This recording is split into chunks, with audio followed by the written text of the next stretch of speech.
vou começar com um dos temas que eu acompanhei, que falou muito sobre a confiança, a falta de confiança entre os moçambicanos. Fiquei muito curiosa para saber se o Dr. Severino acredita que é possível resgatarmos esta confiança, porque só a nível individual, temos falta de confiança entre nós próprios. E imagina então a confiança para com a sociedade em geral, os vizinhos, as pessoas com quem fazemos negócio. É possível resgatar esta confiança e se sim, como? É paradoxal que nós tenhamos esta falta de confiança a começar por nós próprios.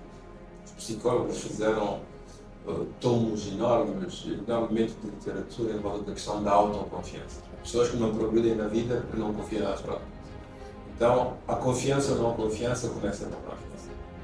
Depois, estudos sociológicos, estudos de direito, sobretudo nos contratos, falam da confiança que temos que ter um para o outro. Quando a gente assina um contrato, a gente compromete-se a dar alguma coisa e a retirar outra coisa em troca. Quando nós fazemos um chitique, que nós fazemos nas nossas famílias, é um ato de confiança. A gente dá todos os meses um X e espera que no fim também possamos receber a nossa parte. Se nós não tivéssemos confiança nas pessoas com quem fazemos chitique, não faríamos chitique. Mas esta confiança é muito mais, digamos assim, está muito mais metida na nossa vida cotidiana. Você imagina, se eu atravesso a estrada aqui e vejo um carro a chegar de longe, eu atravesso, eu tenho que ter confiança que ele vai parar. Tenho que ter confiança que os travões dele são bons. Quando eu entro num chapa, tenho que confiar que o chofer do chapa não bebeu e que o carro está em condições. Quando eu entro num avião, nem sei quem é o piloto. Somos 200.000 pessoas que atravessam oceanos, voam de um lugar para o outro, temos que ter confiança. E esta confiança é necessária. Quando a senhora deixa a sua criança na escola, confia que a professora vai ensiná-la, que vai tratá-la bem e que vai recuperar uma menina ou um rapaz no fim de um percurso de formação com capacidades que não teria, que lhe permitem se engrar na vida. Então nós precisamos de confiança em relação a nós, nossos vizinhos, às nossas instituições. A escola é uma instituição. A LEF são transportes públicos, são uma instituição. Quem nos dá salário, porque trabalhamos 30 dias, são uma instituição. Os contratos que nós fazemos são uma instituição, por isso recorremos à Justiça, que é um Ministério, etc. Então, quando esta confiança vem a faltar, comigo próprio, vou aos psicólogos, preciso de restabelecer. Quando ela falta na sociedade, é muito mais complicado, porque eu tenho que determinar e ver a origem desta falta de confiança e criar mecanismos para restabelecer.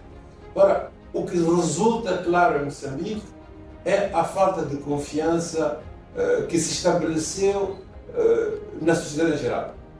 Mas, em primeiro lugar, com as instituições, que os ministérios não pagam salário, os professores não têm salário no fim do mês, o polícia que não tem salário no fim do mês, o militar que não tem salário no fim do mês, quem recebeu uma promessa do Sul e não foi mantida. E quando esta confiança institucional acontece, depois ela tem consequências no relacionamento entre os indivíduos. Assim, quando um polícia manda parar na rua, eu olho para ele, já nem sei se é polícia ou se não. E não sei se o que ele quer é de facto ver se eu estou em ordem com a lei ou é para o proveito próprio. Quando eu vou para o mercado, encontro a senhora que bateu embaixo da lata para não me dar o óleo que é suposto dar-me. Quando vou pesar a fruta, vou com uma balança porque não confio na balança de outra pessoa. Esta falta de confiança generalizada, que tem origem nas instituições, na sua incapacidade de criar confiança e impor confiança na sociedade, faz com que o nosso nível de vida seja pesado e seja mau. A gente dorme em casa sempre com mais alarmes, com cães, com polícias, a gente nunca deixa o carro aberto, a gente não confia nas nossas crianças porque alguém vai enganá-las com drogas, vai vender-as tentação. Quer dizer, metemos toda uma sociedade em estado de arrepentar. Restabelecer a confiança é complicado, mas é necessário. E é indispensável que a gente, quanto mais depressa começarmos e melhor o fazermos, possamos conseguir restabelecer relações, digamos assim, de convivialidade civil mais sãs. Não há um indivíduo que possa viver com ele próprio sem confiança, não há uma família que possa viver como família sem confiança, O marido na mulher, a mulher no marido, os pais nos filhos, os filhos nos pais. Não há vizinhos que possam viver sem confiança. Não há uma sociedade que possa viver sem confiança. E quando esta confiança falta, então engendra-se um processo de desconfiança, que é um fenómeno de violência para connosco próprios e também para com os outros. E eu, quando estava a ouvir aqui, estava a pensar, a refletir a nível institucional, quando olhamos para a forma como, por exemplo, vou dar um exemplo, o Estado ou uma empresa qualquer, ou mesmo as multinacionais, é possível eles estar mais confortáveis em ter estrangeiros como consultores do que ter uma pessoa local, portanto nem há confiança na capacidade de uma pessoa local produzir um trabalho adequado, com rigor, competência. Quando é uma pessoa estrangeira é mais fácil assinar este contrato, e de tal forma que até os locais preferem associar-se aos estrangeiros porque vai dar mais confiança para fechar algum tipo de contrato de negócio, mas isso tem implicações, portanto isso vai afastando ainda mais este desajuste econômico na sociedade, não é? Olha, estava na universidade. Esta manhã eu estava a ouvir aqui do meu escritório um barulho enorme de um senhor que falava com a minha secretária, com o administrador e com os diretores. E ele tentava reivindicar para ele um documento que nós, como instituição, pensamos que ele não tem direito. E que há cadeiras que ele tem que fazer e é absolutamente necessário que ele faça. O que aconteceu? Aconteceu que nos últimos 20 anos há muitas pessoas que tiveram diplomas sem merecerem, não terem as qualidades suficientes. Isso desde as escolas primárias, secundárias, ligados a todos os processos de situação que nós tivemos, até as universidades. O resultado qual é? O resultado é que chega alguém no mundo do trabalho, tem um diploma de uma instituição moçambicana, e chega alguém com um diploma de uma instituição estrangeira, a gente prefere qual? A estrangeira. Por quê? Porque a gente parte do princípio que aquele diploma estrangeiro é verdadeiro. A gente olha para o moçambicano, a gente fica sempre na dúvida se ele é verdadeiro ou não.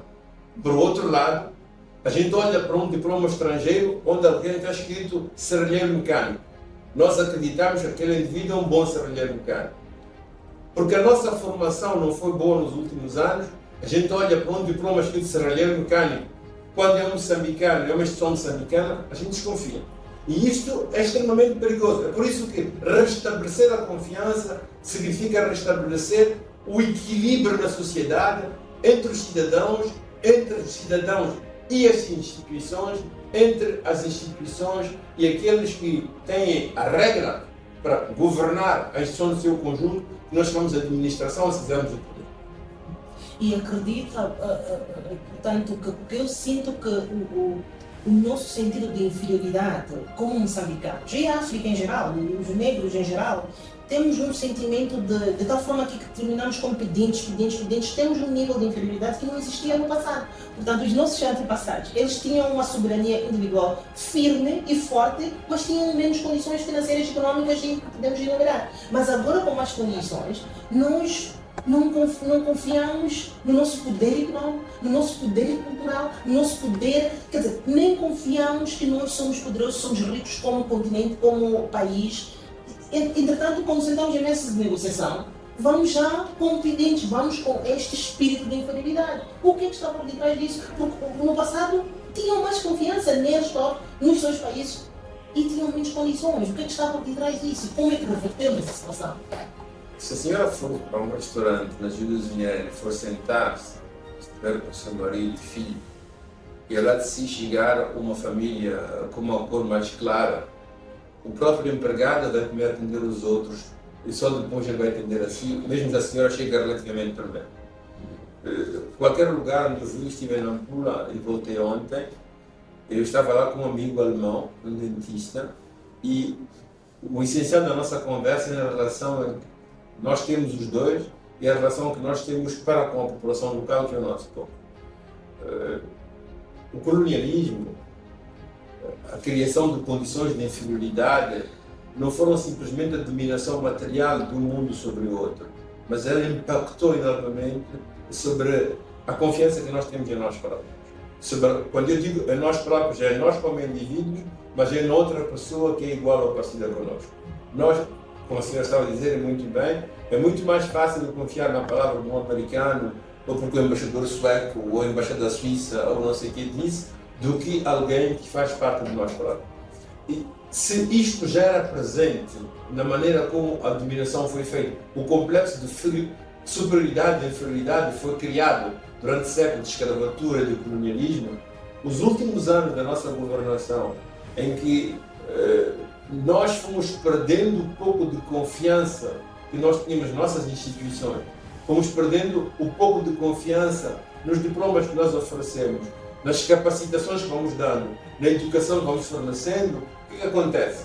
Acontece que o fosso que existia entre a autodesconfiança e a confiança que outros povos têm a eles próprios, em vez de diminuir, tende a aumentar. Então, vai ser muito importante, vai ser necessário a nível de formação de base, né? Que é, de um lado, psicológica, do outro lado, educativa e cívica, reforçar a confiança do indivíduo sobre ele próprio, mas ao mesmo tempo de recriar uma estrutura de confiança para os cidadãos.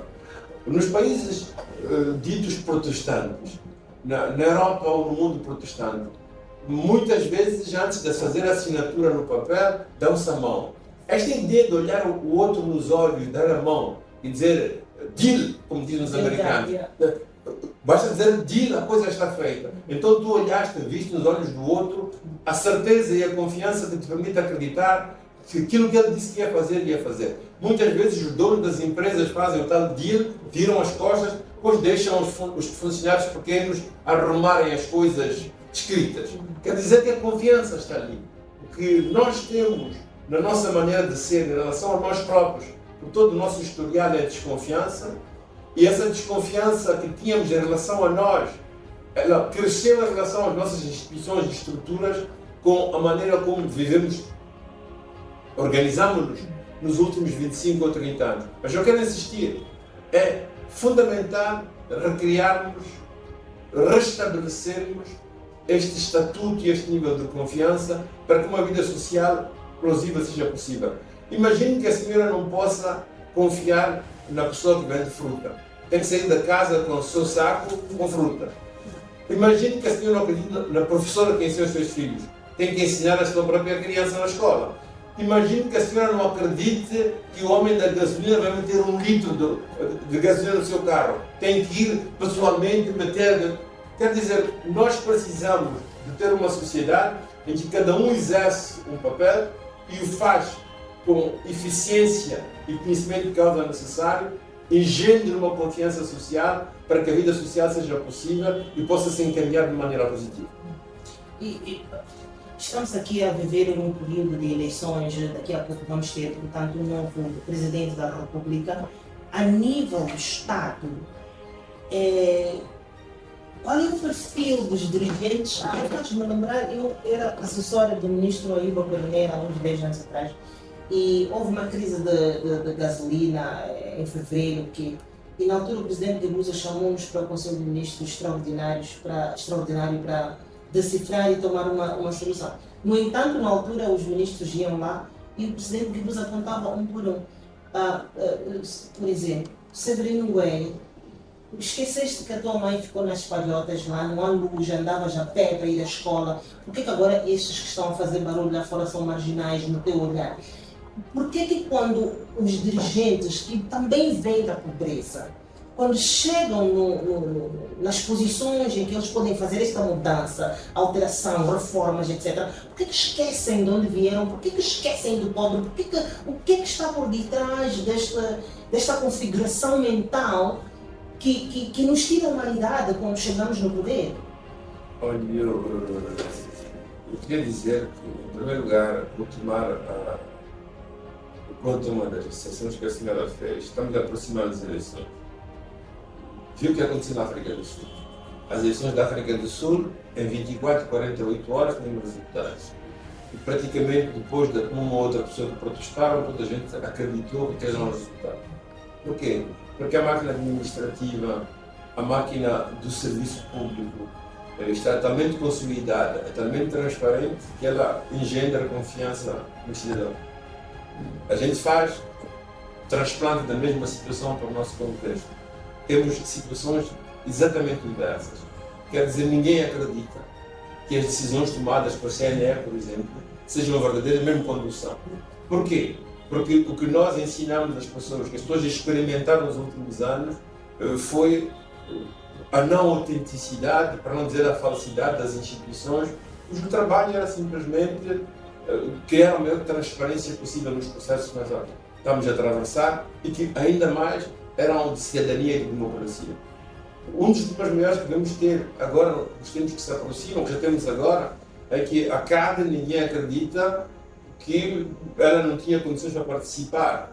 Porque, afinal, porquê? Porque as instituições que tomam este tipo de decisões, o Conselho Constitucional, a ocorrência, já tomou decisões que são completamente contrastantes e completamente discutíveis. Ninguém acredita na sua isenção, ninguém acredita no que ela faz respeitando a lei. Então ninguém vai acreditar que as eleições, quando saírem, vão ser justas. Há um fenómeno em África extremamente problemático. É que antes mesmo da contagem das eleições, já há gente a dizer que não acredita no resultado das eleições. Isso pode ser porque a gente começa a extrafolhices no processo do recenseamento das pessoas, mas pode ser mesmo porque se engendrou uma, digamos assim, uma desconfiança patológica nas nossas instituições. E é muito importante que a gente venha a reorganizar e rebater isto. Você vê, quem vem de fora e quer destabilizar o país, não precisa de fazer muita coisa, porque nós mesmos já estamos uns contra os outros. Já estamos numa situação de desconfiança quase contínua e permanente. E isto é extremamente grave. Então é de facto necessário que a gente faça um esforço para restabelecer a confiança. Isto vai levar muito tempo. Vai levar muito tempo a criar uma CNE, por exemplo, em que a gente confie. Vai levar muito tempo a criar ministérios governantes que a gente confie. Vai levar muito tempo a pensar, eu mesmo desconfio. Quando a gente tem o Fundo Soberano e a gente confia no Banco de Moçambique e digo que o Banco de Moçambique não é auditado, eu mesmo desconfio. E por que eu desconfio? Porque o nosso passado recente mostrou uma governação praticamente interessada mais em apropriar-se dos bens públicos e não estar a servir da maioria moçambicana. A recriação da confiança é condição necessária para a criação de um tecido social homogéneo capaz de constituir um país e ir para frente.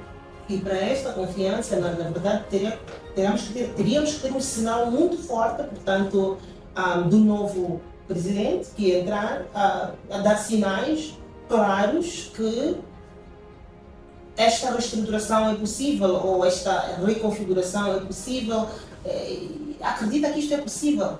Sabe, a moral e o direito vão a par e passo, não é? Quer dizer, nós dizemos de vez em quando aos nossos filhos, isto não se faz, isto se faz, e quando é remédio a gente bate na mão, para dizer que a gente transmite valores, educa, mas há um momento em que precisa de sanção. A gente não sanciona as pessoas pelo gosto de fazê-las mal, de castigá-las, de puni-las, mas é uma condição necessária para que a moral pública e o viver em comum possa ser respeitado. Então vai ser necessário aqui um trabalho duplo em Moçambique, um trabalho de conscientização ética e cívica a todo o cidadão moçambicano. Isto vai ser necessário. Este trabalho vai dar anos. Ele tem que ser acompanhado, digamos assim, por uma reestruturação da parte judiciária e até da parte punitiva. Quem não obedecer, quem não cumprir com as leis, ele vai pagar pelos atos. Ontem houve um acidente, acho que foi aqui na Matola, morreram muitas pessoas. Por quê? Porque, aliás, o chofer fugiu e choveu também o cobrador. Se eles fugiram, é que eles não estavam a cumprir com as regras e com o funcionamento. Nós não podemos nos permitir que todos os dias haja acidentes daqueles, morra tanta gente. E ninguém é responsabilizado. Quer dizer, a gente tem que educar as pessoas a cumprir com as normas do viver em comum, mas, por outro lado, temos que ter capacidade de agir contra aqueles que não obedecem essas normas. Então, o que tem que acontecer com o novo governo, seja ele quem for, é, de um lado, retocar na moral pública, insistir muito na educação do cidadão. Não é só o cidadão que vai à escola, não é só a criança pequenina, até os meios de comunicação social, até a televisão, o jornal, tem que nos impor. Há um senhor que escreve sempre sobre regras de conduta de trânsito, num dos jornais semanais, que é o Savana. Continuar a martelar que há princípios de convivência civil que têm que ser respeitados e obedecidos para o bem comum e de consequência, a tranquilidade de cada um de nós. Mas, por outro lado, todos aqueles que tocarem a linha vermelha, que forem contra o convívio social, que não respeitam as prerrogativas de vida comum, têm que ser metidas em condições de não ser um prejuízo para os demais. Não podemos ter choferes que matem pessoas como aconteceu ontem e fiquem impunes. Porque se isto acontece, quer dizer que amanhã, depois da manhã, há onde morrer outros cidadãos. E quem são esses cidadãos? Sou eu, é a senhora, são os camaramanos, são os seus filhos, são os meus filhos, são os nossos irmãos. Não pode acontecer.